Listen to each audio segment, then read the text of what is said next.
നാട്ടുകാരനാണ്, നിലമ്പൂരുകാരനാണ് എന്ന് പറയുമെങ്കിലും സ്വരാജിന് നിലമ്പൂരുമായി നിലമ്പൂരിൽ സ്ഥിരമായി തുടരുന്നൊരു നേതാവല്ല. അങ്ങനെ അദ്ദേഹത്തിൻ്റെ അച്ഛൻ്റെ വീട് അവിടെയാണെന്ന് അദ്ദേഹം പറയുന്നു. അദ്ദേഹം പോത്തുകല്ലാണല്ലോ. അപ്പോൾ അതിൽ പ്രതിപക്ഷം പറയുന്ന മറ്റൊരു കാര്യം എന്താണെന്ന് വെച്ചാൽ ഈ കവളപ്പാറ ഉരുൾപൊട്ടലുണ്ടായി, പോത്തുകളിലൊക്കെ പ്രശ്നങ്ങളുണ്ടായതാണ്. അപ്പോൾ അങ്ങനെയുള്ള പ്രകൃതി ദുരന്തങ്ങളൊക്കെ ഉണ്ടായിരുന്ന സമയത്താണ് നേതാവ് അവിടേക്ക് വന്നിട്ടില്ല എന്നൊരു കാര്യം അവിടെ ചൂണ്ടിക്കാണിക്കുകയാണ്. അങ്ങനെയാണ് നാടുമായി ബന്ധപ്പെട്ട് അതിൽ പറയുന്നത്.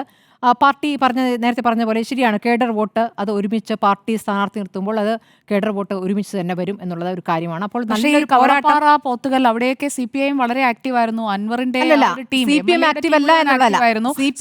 പാർട്ടി സെന്റർ കേന്ദ്രീകരിച്ച് തിരുവനന്തപുരത്തല്ലേ പ്രവർത്തിക്കുന്നത്. റെസിഡന്റ് എഡിറ്ററുമാണ്. അതെ അതെ അതെ, അതല്ല പറയുന്നത്. നേതാവ് ആ നാട്ടുകാരൻ എന്ന് പറയുമ്പോൾ നാട്ടുകാരൻ ആ സ്ഥലത്തുണ്ടായിരുന്നില്ല എന്നുള്ള അത് അവരുടെ വാദമാണെന്നേ, അപ്പുറത്ത് വരുന്ന ഒരു വാദമാണ്. അപ്പോൾ അങ്ങനെ ഒരു കാര്യം പറയുന്നു.